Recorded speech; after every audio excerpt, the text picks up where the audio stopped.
안녕하세요. 여러분의 부메이커입니다. 네, 오늘 영상은 부동산 경매 영상을 준비해봤습니다. 지난 4월에 저희 모임원들 대상으로 했던 영상을 간단하게 편집해서 올려볼 건데요. 부동산 경매와 관련돼서 핵심적으로 꼭 알아두셔야 되는 내용들, 그리고 부동산 거래에 있어서도 이 정도는 알아두면 좋을 부동산 경매와 관련된 용어들, 그리고 권리 분석을 심플하게 하는 방법부터 여러분들이 물건을 찾을 때 어떤 식으로 바라보면 좋은지를 핵심적으로 담아봤습니다. 추가로 가장 어렵게 생각하는 경매 프로세스에 대한 것들도 여러분들이 이해될 수 있게 손쉽게 한번 설명을 해봤는데요. 강의 형식으로 진행됐던 그런 내용이라서 끝까지 보시기 굉장히 불편하실 수 있습니다. 일부 강의 내용을 쪼개서 올려드리니까요. 여러분들도 이참에 부동산 경매 공부를 한번 해보셨으면 좋겠습니다. 들어가면서 경매에 대한 얘기를 해드리자면 경매가 정말 쉬워요. 정말 쉬운 이유가 경매할 때 가장 어려운 게 뭐냐고 묻는다면 저는 입찰이 제일 어렵다고 말씀드려요. 근데 많은 분들께서 부동산 경매하면 제일 어려운 거 손꼽아서 얘기하는 게 첫 번째 권리 분석 얘기하고 두 번째는 낙찰가, 입찰가 산정을 어떻게 해야 될지 뭐 이런 얘기들을 되게 많이 하시는데 근데 그런 것들보다 가장 중요한 거는 입찰장에 가시는 거예요. 근데 여러분들이 직장 생활을 하든 사업을 하든 정말 생각해 보세요. 입찰장에 가기까지가 굉장히 힘든 거거든요. 그리고 가서도 낙찰이 좀 쉽지가 않다 보니까 한 3번, 많게는 5번, 정말 제가 많이 가는 분 봤을 때 한 10번 정도 가면 그 사이에 낙찰을 못 받으면 중간에 멈추거나 도태돼서 안 하게 됩니다.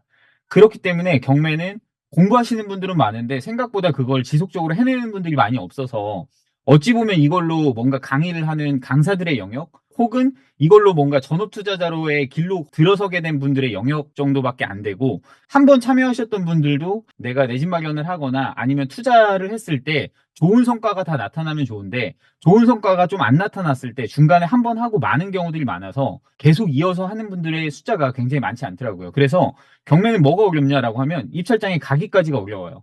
그래서 오늘 들으시는 여러분들께 제가 전달드리고 싶은 가장 큰 건 뭐냐면 입찰장에 가시게끔 용기를 북돋아 드리는 거예요.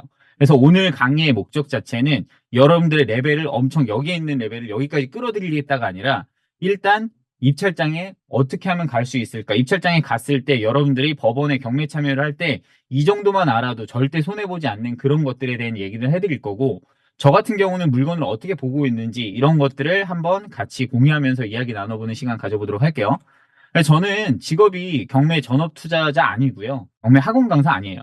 그리고 저는 순수한 투자자입니다. 부동산 투자자고 투자는 2015년부터 하고 있어요. 그래서 지금 꾸준히 계속 투자를 하고 있고 직업도 있고 경매 같은 경우는 제가 좋아하다 보니까 꾸준히 참여를 하고 있어서 저는 경매를 2018년부터 했거든요.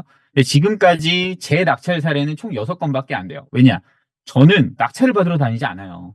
제가 생각한 투자 금액 기준에서 낙찰이 되는 걸 그냥 노리고 꾸준히 참여를 할 뿐이에요. 대신 그렇게 다녔기 때문에 한 건의 투자로 인해서 기대한 수익들을 저는 그대로 다 수익을 봤어요. 그리고 한 건에 가장 많이 번 거는 한 3억 정도까지 벌었던 것 같아요. 아파트 투자 같은 경우는.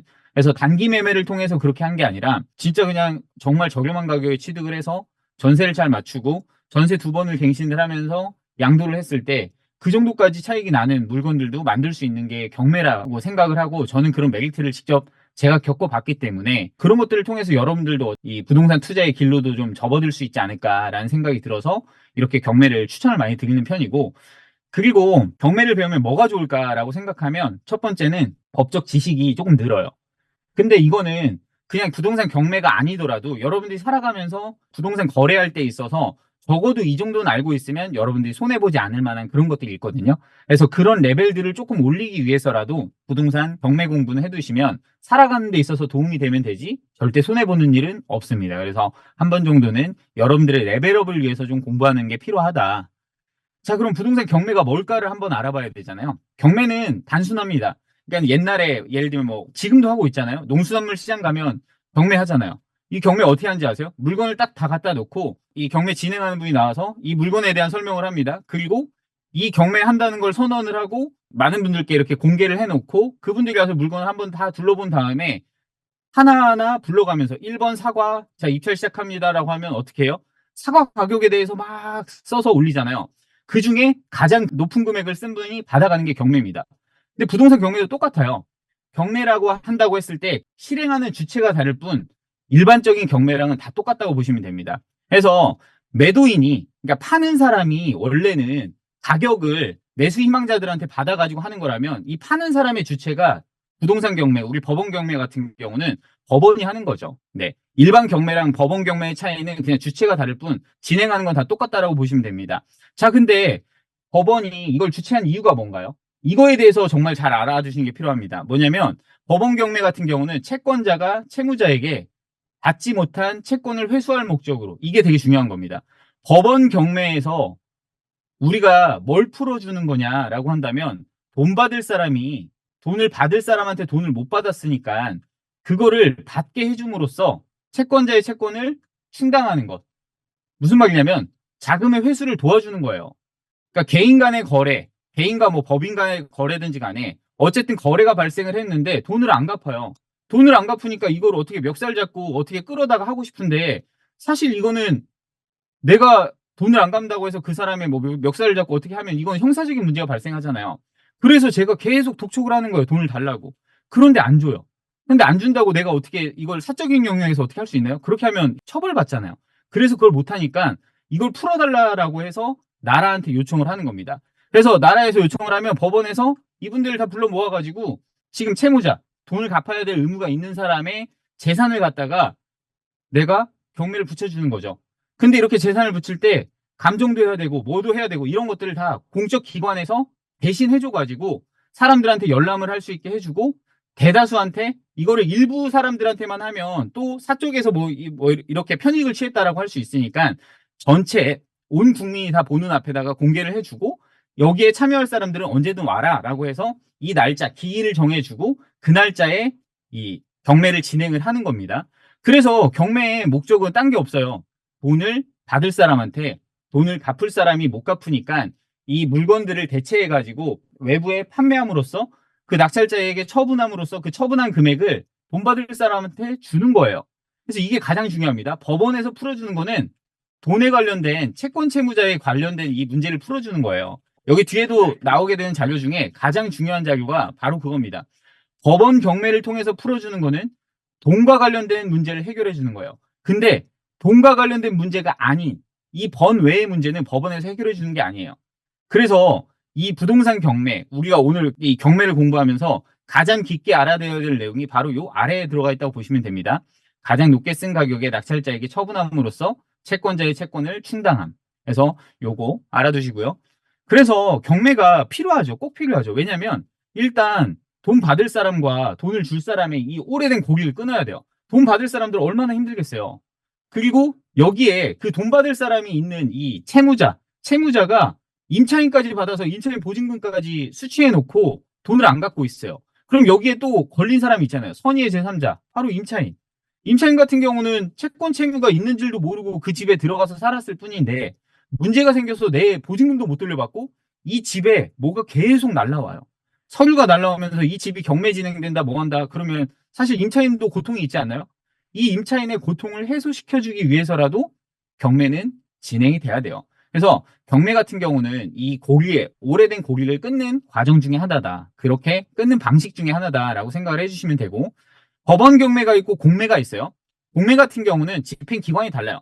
공공기관이 집행 주체인 것이 공매고 법원이 집행 주체인 것이 법원 경매예요. 그리고 경공매의 차이가 되게 큰 게 하나가 또 있죠. 뭐냐면 법원 경매는 현장에 가셔야 됩니다.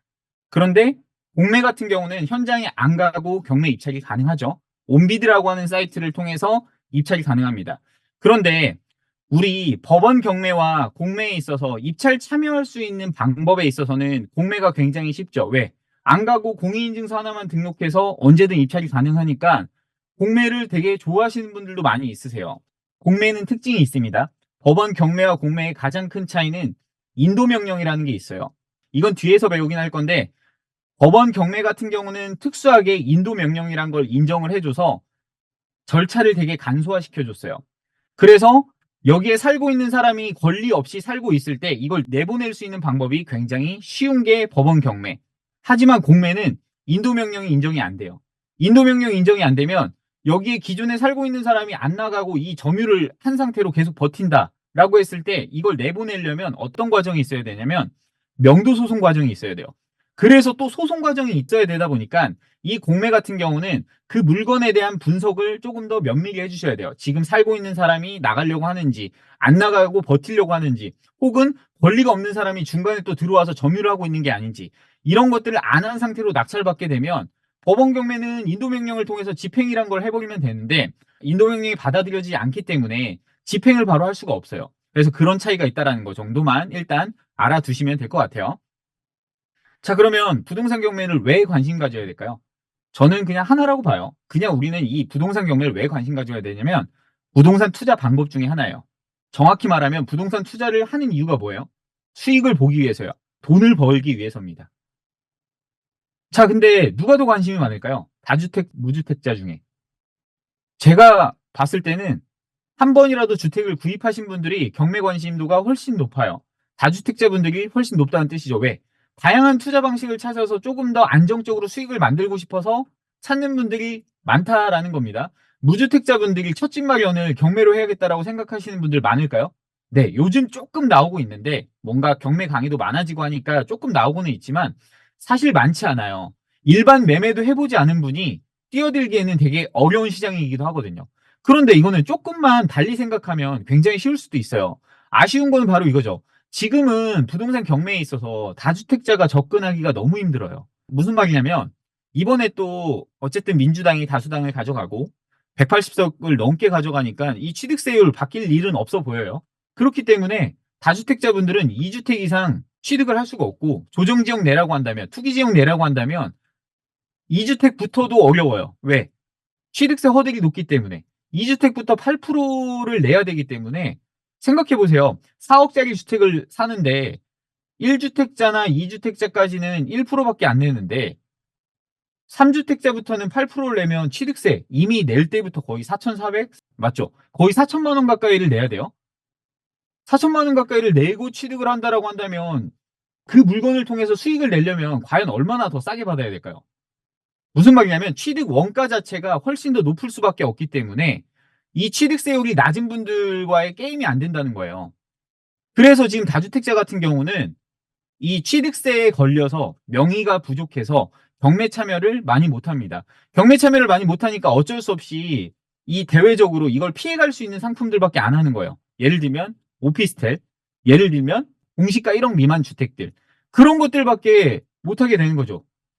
5억짜리 취득을 하는데 8% 물고 취득을 한다. 그러면 이미 내가 5억에 사는 게 아니라 5억 4천, 5억 5천에 사는 거라고 한다면 실제로 시중에 나와 있는 물건 가격 대비 그렇게 크게 차이 나지 않게 사는 거나 마찬가지잖아요. 물론 수익이 너무 많이 나는 상품이다라고 한다면 이런 취득세를 물고도 중과되는 이 취득세를 물고도 이렇게 하시려고 하는 분들이 있겠지만 사실상 그런 분들은 많지가 않다. 그렇다라고 한다면 여러분들이 다주택이 아니고 여러분들은 혹은 1주택에서 2주택을 가거나 아니면 첫 집 마련을 하는 분이라고 한다면 이런 분들과의 경쟁에서 어쨌든 내가 조금 더 높은 금액을 써도 이분들보다 더 높은 수익을 낼 수 있으니까 혹은 어쨌든 취득 원가가 낮으니까 더 메리트가 있어서 혹은 진짜 그냥 주택 마련을 안 하셨던 분들이 지금 어쨌든 처음 뛰어들기에는 굉장히 좋은 것 중에 하나가 이 부동산 경매입니다. 그럼에도 불구하고 아직까지는 다주택자가 관심을 더 많이 갖고 있다라는 거를 그냥 배경으로 알아두시면 될 것 같아요. 부동산 거래에 어쨌든 다양한 방법들이 있잖아요. 어떤 걸 하셔도 무방해요. 매매도 있고 증여 상속, 증여 상속 받을 수 있는 게 있는 분들이면 너무 좋겠지만 일반적으로는 보통 많은 게 매매죠. 요새 얼마 전에 양도세 때문에 비과세 받고 뭐하고 하시는 분들은 교환 거래도 있긴 했었어요. 근데 그게 아니라고 한다면 일단 경공매도 그냥 부동산 거래하는 데 있어서 일반적인 방법 중에 하나 정도로만 일단 알아두시면 될 것 같고 부동산 경매의 장단점은 알고 가셔야죠. 자, 첫 번째 장점 뭐가 있을까요?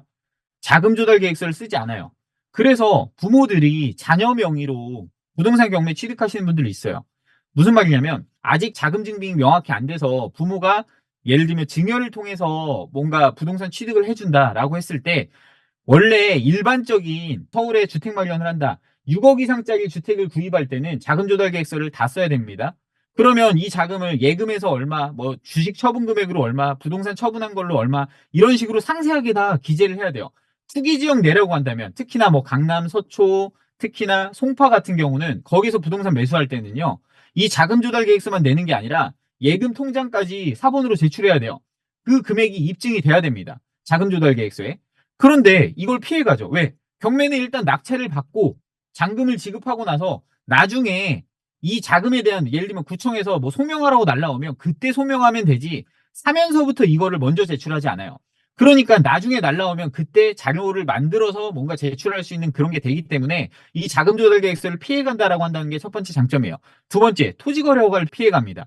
자, 토지거래 허가 지역 많죠. 강남 같은 경우는 특히나 뭐 청담도 그렇고 대치 일대도 그렇고 일부 지역들 같은 경우는 지금 토지거래 허가제가 묶여 있잖아요. 뭐 압구정도 그렇고. 여기는 들어가려면 어떤 걸 해야 돼요? 전입을 하셔야 돼요. 전입을 해야 되고 토지거래 허가제인 곳들은 살려면 먼저 구청에 허가를 받아야 됩니다. 내가 매매 거래를 했다고 해서 무작정 살 수 있는 게 아니라 취득세 등록 신고를 하려면 이 토지거래 허가 신청 받은 거에 대한 인정을 받아야 되거든요. 근데 이거는 실입주를 한다라는 게 있어야 돼요. 실입주를 한다는 게 없으면 토지거래 허가제인 곳에서 부동산 취득을 못 합니다.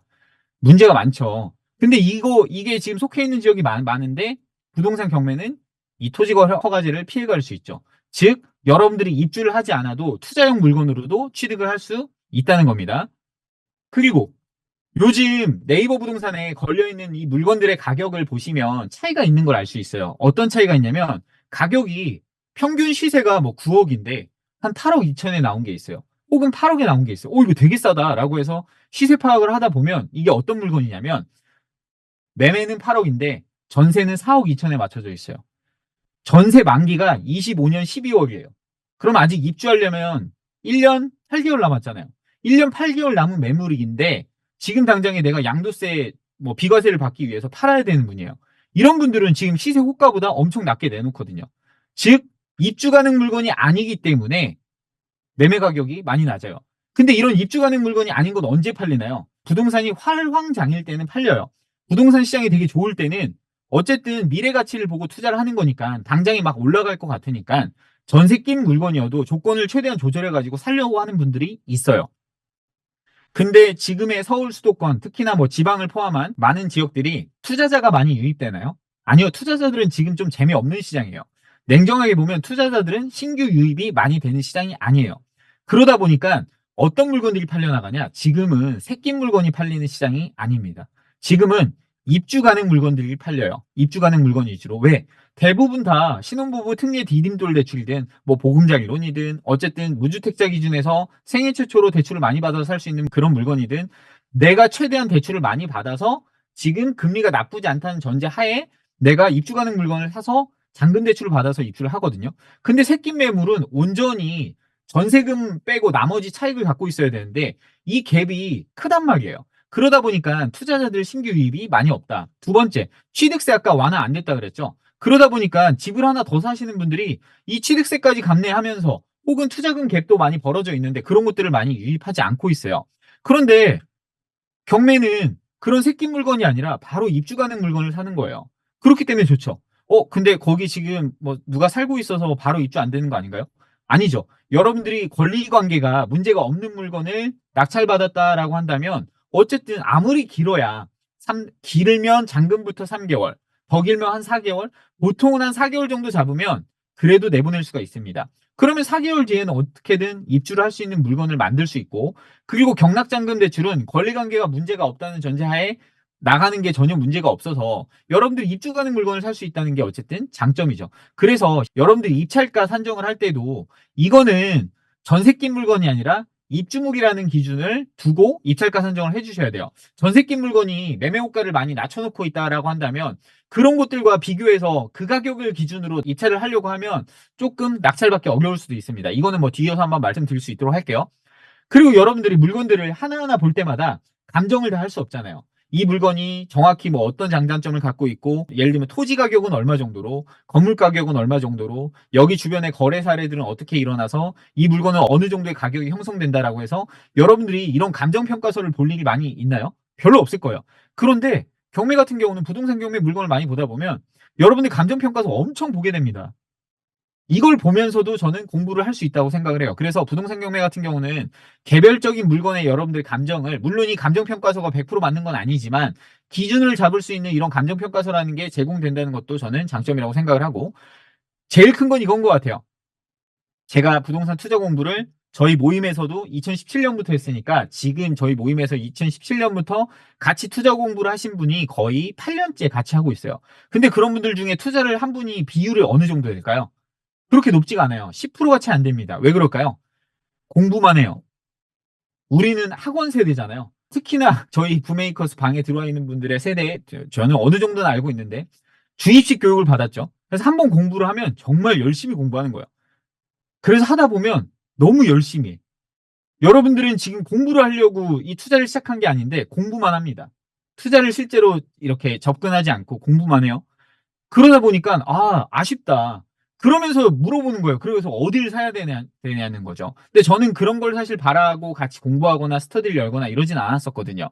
좀 아쉬웠던 것들을 좀 해소할 수 있는 게 부동산 경매이지 않나. 왜냐? 이건 바로 물건이 지정돼 있잖아요. 바로 다다음 달까지 어떤 물건이 어디에 언제 입찰하고 얼마의 입찰이 이루어지고 있는지가 바로 지정이 돼 있어요.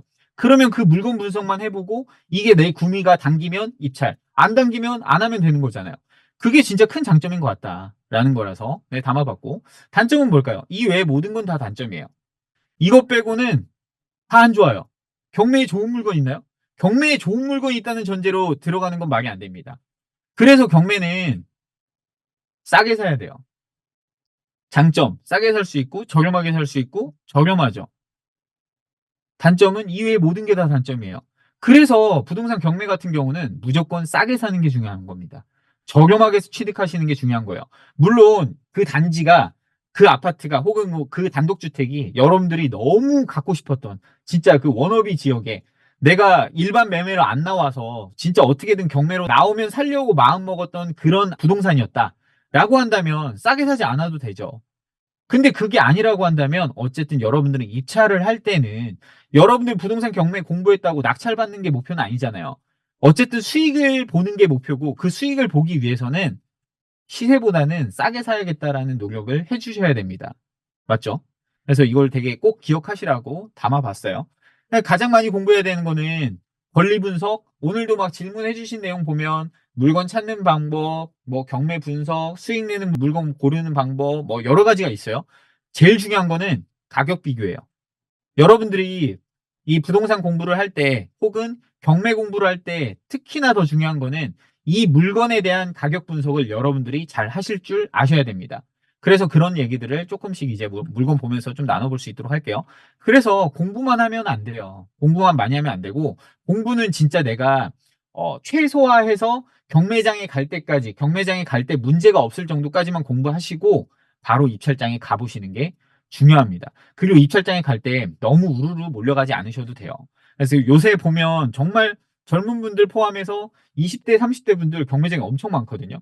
우르르 몰려와서 우르르 뭔가 강의를 듣고 우르르 사라집니다. 근데 과연 얼마나 배울까라는 측면에서 보면 조금 아쉬운 거는 배우는 게 분명히 있을 거예요. 근데 느낌적으로 배우는 거랑 여러분들이 실제로 얻어가는 게 많은 거랑 정말 다른데 많은 분들은 그 행위 하나를 했다는 거에 대단히 만족감을 갖는 분들이 많아요. 근데 원래 투자자는 외로운 거예요. 내가 혼자라도 지속적으로 다닐 줄 알아야 되고 지속적으로 다니면서 그 어려운 것들을 하나하나 깨나간다는 생각으로 여러분들이 익혀 나가셔야 돼요. 그래야 여러분들께 돼요. 근데 뭔가 내가 하나 들은 거, 들었으니까 이거 된 것 같아. 이걸로 그냥 만족하시면 여러분들 발전이 없거든요. 그래서 경매는 어려운 것들을 하나하나 해나가시는 게 되게 중요하다 생각하고 그래서 저는 최근에 우리 모임에서 낙찰받으신 임장님 저는 정말 되게 높게 평가하고 있어요. 왜냐하면 실제로 어려운 거 하나하나 해나가시면서 정말 어려울 때만 저한테 질문을 하시거든요. 그러면서 이거 도장 깨기 하듯이 계속 해나가시더라고요. 이따가 뭐 사례는 말씀드리겠지만 공부만 하면 안 되고 실제로 다녀보시는 게 그래서 훨씬 더 중요하다는 생각을 하고 여러분들 부동산으로 학위 취득하려고 하는 거 아니잖아요. 부동산 아까 이거 투자 왜 한다고 했죠? 되게 힘든 싸움이에요. 저 지난주 월요일에도 울산 가서 아파트 막 화장실 변기 고장 나 있고 거기 청소 안 되고 있고 해서 막 뭐 변기 솔 가지고 막 닦고 부동산 투자 뭐 불로소득 절대 아닙니다. 되게 고생 많이 해요. 근데 왜 하는 거냐? 그냥 돈 버니까 하는 거예요. 돈 벌려고 하는 거고. 그걸 꼭 기억하셔야 돼요. 무엇을 사고 어떻게 팔아야 될까? 이 고민을 하는 거가 훨씬 중요하고 이런 것들을 좀 잘 풀 수 있는 게 경매니까 여러분들은 어쨌든 오늘 관심 갖고 입찰장에 가기까지 제가 같이 한번 끌어갈 테니까 한번 꼭 도전해 보셨으면 좋겠고 실행하려고 하는 마음을 같이 먹어주셨으면 좋겠습니다. 자, 그러면 이렇게 경매를 하기까지 시작하려면 단계가 필요하겠죠. 어떤 게 필요할까요? 준비물이 있습니다. 잘 챙겨볼게요. 첫 번째, 나의 가용 자본금이 얼마인지를 아셔야 돼요. 예를 들면 제가 좋은 물건을 막 여러분들께 안내해드리고 소개시켜드린다고 여러분들 다 할 수 있나요? 못합니다. 무슨 말이냐면 내 가용 자본금 대비 할 수 있는 물건을 빨리 체크해 주시는 게 좋아요. 부동산 경매 물건 지금 예를 들면 한 주에도 일주일에 한 500건? 뭐 전국으로 따지면 더 많은 물건들이 쏟아져 나와요. 정말 많아요. 일주일에도 계속 뭐 몇백 건이 진행이 된단 말이에요. 물건이 없지 않아요. 여러분들 돈이 없을 뿐이에요. 그 물건을 내가 할 수 있는 자본금이 있는지를 먼저 체크를 하셔야 돼요. 자, 이걸 역산하면 내 자본금에 맞는 물건들만 하시면 돼요. 내 자본금이 5천만 원이면 5천만 원으로 실행할 수 있는 물건들까지만 봐야지 너무 많은 물건을 보면 어때요? 남의 떡이 커 보이잖아요. 좋은 것만 하고 싶잖아요. 그러면 애초에 실행을 못 하게 될 거예요. 그렇지 않나요? 그래서 내 가용 자본금을 첫 번째 체크해 주시는 게 필요합니다. 두 번째, 가용 자본금의 유지 가능 기간을 알아두셔야 돼요. 가용자본금? 마통, 그래, 나 마통 쓰면 1억 바로 땡겨올 수 있지. 1억으로 해야지라고 생각할 수 있죠. 근데 그 1억을 얼마나 유지할 수 있냐고요. 마통이 당장 다다음 달에 만기예요. 여러분들은 근데 급여가 낮아졌고 스트레스 DSR 적용받으면 마통 한도가 줄고 있어요. 여러분들 이거 생각 안 하고 하시면 어떻게 될 것 같아요? 나는 당장 이거 잔금할 때 다 썼는데 이거 아파트 팔릴 때까지 6개월 걸리는데 혹은 아직 인도 명령도 안 돼서 아직 혹은 뭐 명도가 안 돼가지고 이 집 내 것도 아니라 팔지도 못하는데 돈이 없어요. 돈이 없어. 어떻게 하실 거예요? 이건 누구도 책임져 줄 수가 없어요. 그렇기 때문에 여러분들 첫 번째 내가 무조건 내 자본금 체크하는 거, 내 자본금의 유지 가능 기간을 체크하는 거 정말 중요한 겁니다. 이거는 어느 누구도 여러분들을 책임져 줄 수 없기 때문에 중요한 거고 세 번째 나의 대출, 레버리지 감당 능력. 내 소득 대비 한 달에 나는 400을 버니까 한 달에 250 정도는 대출 이자를 내도 나는 크게 살아가는데 문제가 없어. 근데 어떤 분들은 똑같은 400을 벌어도 한 달에 350 쓰는 분이 있어요. 많습니다. 저는 옛날에 사실 영업할 때뭐 재무상담 같은 걸 많이 했었는데 정말 보면 소득 대비 정말 지출이 많은 분들 많아요. 비중 높은 분들 정말 많아요. 근데 그런 분들은 이 감당 능력이 굉장히 낮겠죠. 그런데 이런 분들이 오히려 호기롭게 얘기해요. 나는 400 벌지만 350 정도는 할 수 있을 것 같다. 근데 정말 지켜지지 못해요.